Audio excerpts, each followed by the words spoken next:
મૂર્તિને છણીના ઘા વાગે છે, મૂર્તિને છણીના ઘા વાગે છે, ખૂબ અથડાય છે, ખૂબ ટીપાય છે અને પછી મૂર્તિ તૈયાર થાય છે.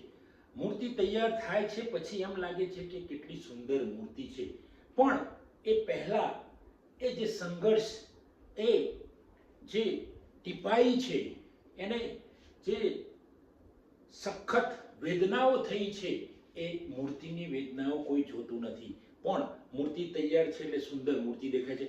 મિત્રો, આવી જ કેટલીક વ્યક્તિઓ સમાજમાં પડી છે જે મૂર્તિની જેમ ઘડાય છે. મૂર્તિની જેમ એ ઘડવૈયા તો પોતે પોતાની જાતને ઘડે છે, કારણ કે એમને ઘડનાર એ વખતે કોઈ હોતું નથી અને મૂર્તિને તો કદાચ ઘડનાર કલાકાર હોય છે, પણ આવી જે સમાજની અદ્ભુત મૂર્તિઓ છે એમને ઘડનાર એ વખતે કોઈ કલાકાર પણ નહીં હોય, પોતે ઘડાયેલી મૂર્તિઓ છે. મિત્રો, આવી જ એક સમાજની મૂર્તિની જે વાત કરવા જઈ રહ્યો છું, એ પોતે આસિસ્ટન્ટ પ્રોજેક્ટ ઓફિસર તરીકે રહી ચૂક્યા છે, તાલુકા વિકાસ અધિકારી એટલે કે ટીડીઓ તરીકે રહી ચૂક્યા છે. સરસ સમાજ માટે કોઈ પણ યુવાન હોય, કોઈ પણ વિદ્યાર્થી હોય, એમના માં આવતું કામ, ઓફિશિયલી કામ હોય, એ કામથી દરેક માણસને, દરેક ધર્મના લોકોને, દરેક પરિવારને કે જે એમના અંડરમાં આવતું હોય એમને મદદરૂપ થયા છે. મિત્રો, એમણે જીવનની અંદર સખત સંઘર્ષ કર્યો છે. આ પણ મારા ગામનું એક અનમોલ રત્ન છે. મિત્રો, આ રત્નનું નામ છે અમૃતભાઈ ભાંભી. અમૃતભાઈ ભાંભી મારા પપ્પાના નાના ભાઈ એટલે કે મારા કાકા છે. એ કાકા હોવાનું મને ગૌરવ છે. મિત્રો, એમનું બાળપણ મારાથી 6-7 વર્ષ મોટા છે, પણ એમનું બાળપણ મેં જોયું છે, એમનું શૈશવનું સંઘર્ષ મેં જોયો છે, એમના બચપણની જબરજસ્ત મહેનત પણ મેં જોઈ છે, બચપણનો એમનો ખોરાક, કેવી રીતે જીવવું, આ બધાથી હું વાકેફ છું. મિત્રો, અત્યારે એ તો જબરજસ્ત સફળતાના શિખરે જઈને બેઠા છે, પણ જે બાળપણ એમનું નીકળ્યું છે, આજે કોઈ એમને જોશે તો આ માણસ કદી દરિદ્રતામાંથી નીકળ્યા જ ના હોય એવું લાગે છે, એવું લાગશે કોઈ પણ વ્યક્તિ એમને જોશે. પણ એજી ભાંભી, અમૃતભાઈ ભાંભી જ્યારે નાના હતા ત્યારે એક દિશામાંથી કોઈ સારું સ્વપ્ન ના આવે, રાત્રે નિંદ્રામાં હોય તો પણ સારું સ્વપ્ન ના આવે, સ્વપ્ન માત્ર અંધકારનું જ હોય, સ્વપ્નમાં પણ અંધકાર હોય, ક્યાંય ખાવા પીવાનું ઠેકાણું ના હોય, કપડાનો તો પ્રશ્ન જ નથી, એકાદ ચડ્ડી હોય, એ ચડ્ડી સ્કૂલમાં પહેરવાની, એ બહાર જવાનું હોય, એ ચડ્ડી પહેરવાની, ઘરે રાત્રે શું પહેરવું એ પ્રશ્ન છે, હતો એ વખતેનો. મિત્રો, એકાદ પેન્ટ શર્ટ, લખવાની સ્લેટમાં પેન ના હોય તો પેનમાં પણ 2-3 ટુકડા કરીને મિત્રોને સાથે પેન સ્લેટમાં લખતા હોય, છતાં પણ એમની ટેલેન્ટ જબરજસ્ત, એ ટેલેન્ટ, એમની મહેનત જબરજસ્ત. અને એ ઉને મા બાપ, પિતા તો ક્યાંક મજૂરી કરતા હોય, ઢોર ચારતા હોય, ખેતરમાં ખેત મજૂરી કરતા હોય, માતાએ પણ જબરજસ્ત મહેનત કરી, જબરજસ્ત મા બાપ, ભોળા મા બાપ, દાદા દાદી અમારા. પણ દાદા દાદી પણ શું કરે એ વખતે, કારણ કે દાદા દાદીના જોડે જ કોઈ દિશા નહોતું, દિશાહીન હતો, નહીં શિક્ષણ, નહીં સમજ, નહીં કોઈ શ્રદ્ધા, બસ અંધશ્રદ્ધા, ગેરસમજો. આવા સમયે એજી ભાંભી, અમૃતભાઈ ભાંભી જબરજસ્ત સંઘર્ષ કરે છે. દિવાળી વેકેશન પડે તો બાજુના ગામમાં ફૂલ બાંધવા જાય, એટલે કે કપાસના જે હોય બિયારણ, એને કોથળીઓ બાંધવાનું હોય, એને બિયારણ બાંધવાનું કહે. ઉનાળામાં ગુંદર વીણવા જવાનું, દિવેલાના ખેતર હોય એમાં એરંડા વીણવા જવાનું, કપાસ વીણવા જવાનું, ડોકા વીણવા જવાનું ઉકરડામાં. મિત્રો, આટલું કર્યા પછી પણ સાદે પૂરતું ભોજન મળશે એ કંઈ નક્કી નહોતું એ વખતે, છતાં પણ અમૃતભાઈ ભાંભીએ જબરજસ્ત મહેનત કરી. 10મું સારા ટકા સાથે એમને સાયન્સમાં, એ વખતે સાયન્સ 10મામાં આવતું હતું, પાસ કર્યો અને લાઈવ સ્ટોક ઇન્સ્પેક્ટરમાં એમને પ્રવેશ મળી ગયો. મિત્રો, પ્રવેશ મળ્યા પછી એ સરસ એમને જોબ મળી ગઈ, પણ જોબ મળ્યા પછી પણ એમણે નક્કી કર્યું કે મારે અધિકારી બનવું છે. જીવનભરનો જબરજસ્ત સંઘર્ષ, સંબંધીઓને મદદ કરવી, પરિવારને મદદ કરવી, ભાઈઓ બહેનોને મદદ કરવી, સમાજમાં મદદરૂપ થવું, આ બધામાંથી નીકળીને શ્રી એનજી ભાંભી એમનો જે ધ્યેય હતો ટીડીઓ બનવાનો, આસિસ્ટન્ટ પ્રોજેક્ટ ઓફિસર બનવાનો, એ તો એમના નજર સમક્ષ હતો.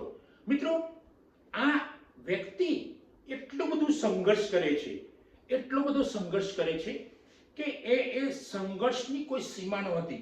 અત્યારે આપણે વર્ણવા જઈએ, હું એમના વિશે નજર સમક્ષ બધી બાબતો જોયેલી છે મોટા ભાગની, તો એ વર્ણવા જવું તો શબ્દો ખૂટી પડે. When the heart is full, the words are few. જ્યારે હૃદય છલોછલ ભરાઈ જાય છે ત્યારે શબ્દો ઓછા હોય છે.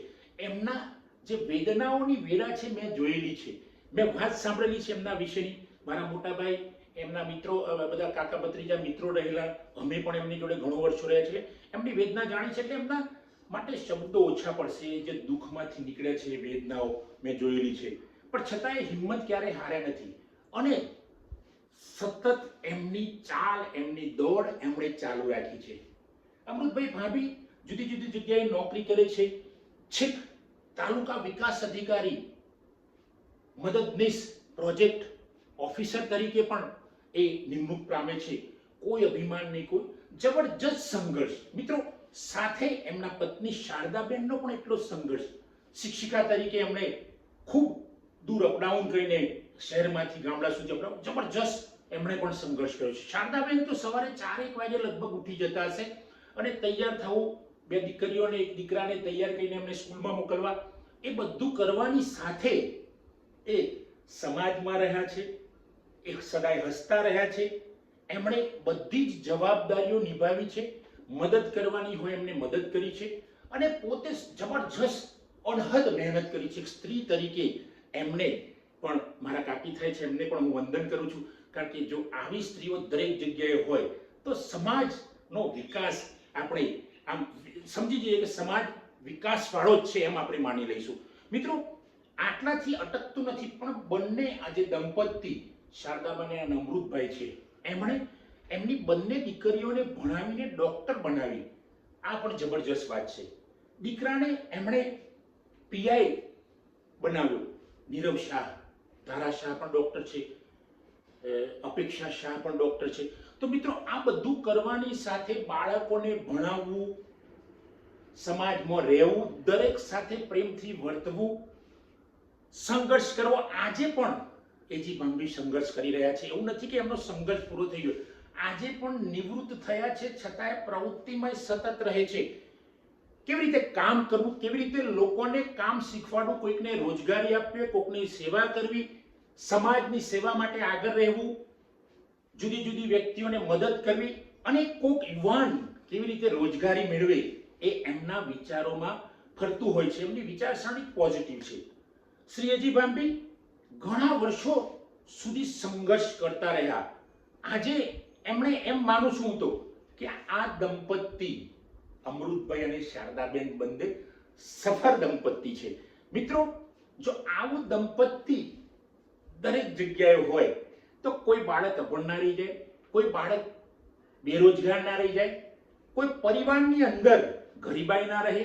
કારણ કે એમની જોડે અમૃત ભાંભી તો માઇનસમાં હતા, એમને માઇનસમાંથી ધીરે ધીરે શૂન્યમાં આવ્યા અને શૂન્યમાંથી પછી પ્લસ પ્લસ કરતા આગળ નીકળ્યા છે.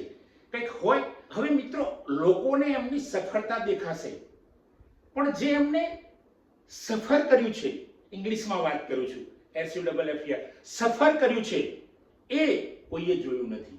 કારણ કે દરેકને દેખાય છે કે ભાઈ આ તો બહુ મોટા માણસ થઈ ગયા, પણ મોટા માણસની પાછળ પેલા નાના માણસે જે સંઘર્ષ કર્યો છે, જે વેદનાઓ વેઠી છે, જે લોકોના ગારો સાંભળી છે કામ કરતા હોય ત્યારે, નાના માણસો મર્યું, તો એ લોકોએ જોયું નથી. એટલે મિત્રો, આ દંપતીને હું વંદન કરું છું. બંને મારા કાકા કાકી છે અને આ દંપતી સમાજના, દરેક સમાજના, દરેક ધર્મના કોઈ પણ વ્યક્તિને ઉદાહરણ પૂરું પાડે એવું દંપતી છે અને આ દંપતીને હું સક્સેસ કપલ કહું છું. મિત્રો, આપ સૌ યુવાનો આ વિડીયો જોઈને આપ આ દંપતી જેવા બનવાનો પ્રયત્ન કરશો તો ખૂબ આનંદ થશે. મિત્રો,